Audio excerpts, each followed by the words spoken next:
No insight de hoje, o assunto são as crianças.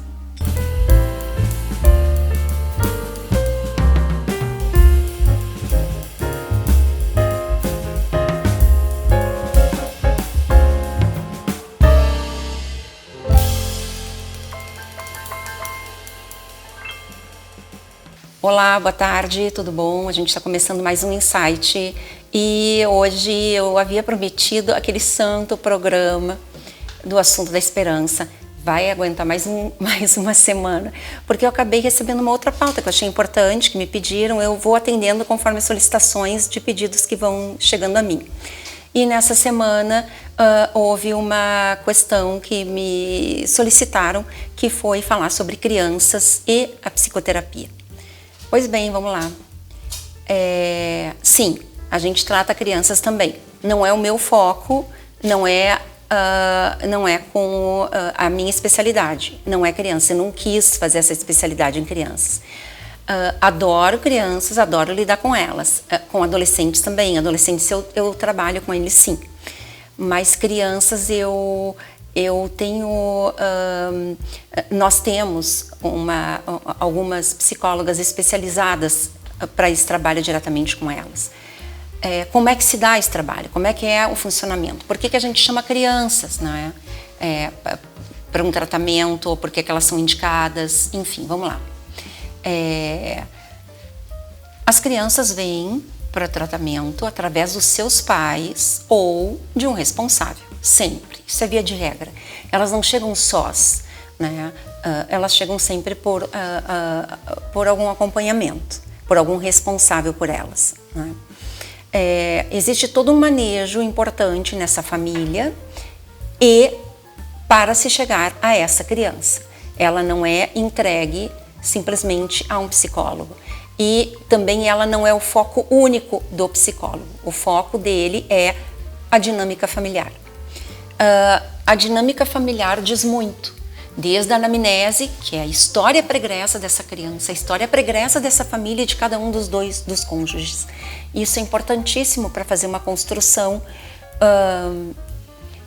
da projeção, né, e de como essa criança se adequa para o tratamento, ou qual é o problema que está acontecendo com ela. A gente faz realmente uma busca bem profunda para poder entender esse funcionamento. Até porque, quando a gente trata uma criança, nela está sendo projetada toda a dinâmica familiar. Quando se pega uma criança para tratamento, a gente está entendendo ali que existe uma família inteira. Existe todo um núcleo familiar ali que está próximo a essa criança. A gente quer também os remanescentes, avós, enfim, a gente fica entendendo o papel de cada um. Mas o nosso objetivo principal é, sem dúvida, entender o universo daquela criança. Aquela criança, digamos assim, seria o bode expiatório da família. Aquela criança é a representação geral da dinâmica daquela família naquele momento. Ela é a esponjinha que sugou tudo e que a gente vai entender o que está acontecendo com ela. Porque os adultos conseguem sublimar, disfarçar. A criança não. A criança é pura, é natural.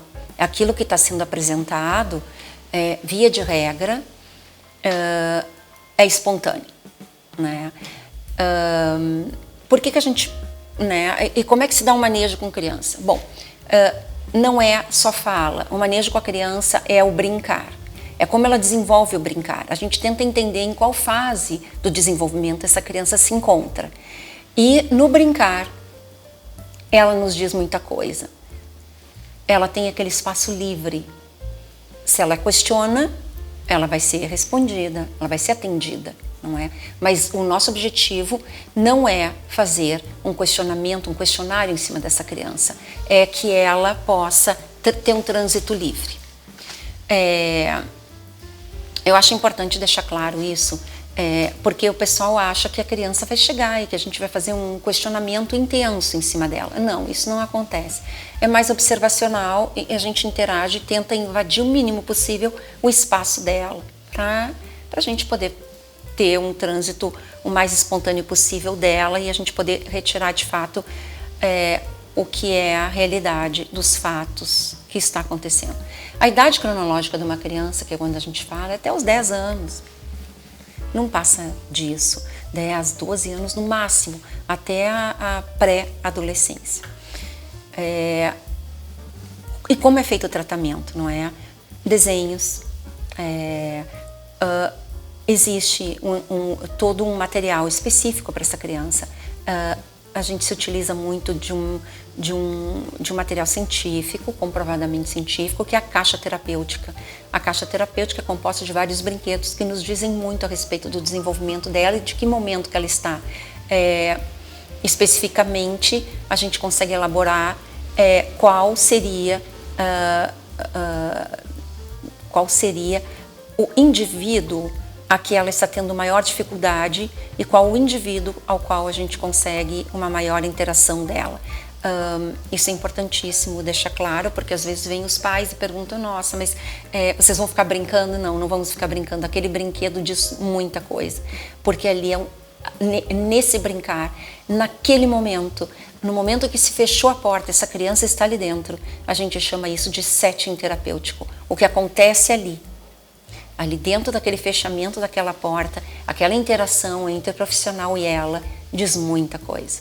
É uma história, é uma reprise do que ela está passando dentro da família. Bom, fica aqui minha dica.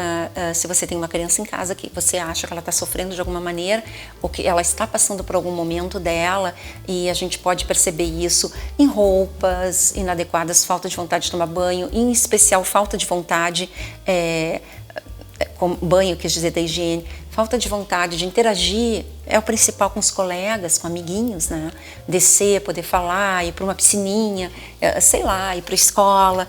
Se você vê esse tipo de dificuldade e você não está tendo esse entendimento, você tem dois caminhos. Você pode falar na própria escola, que sim, também vem crianças de lá para nós.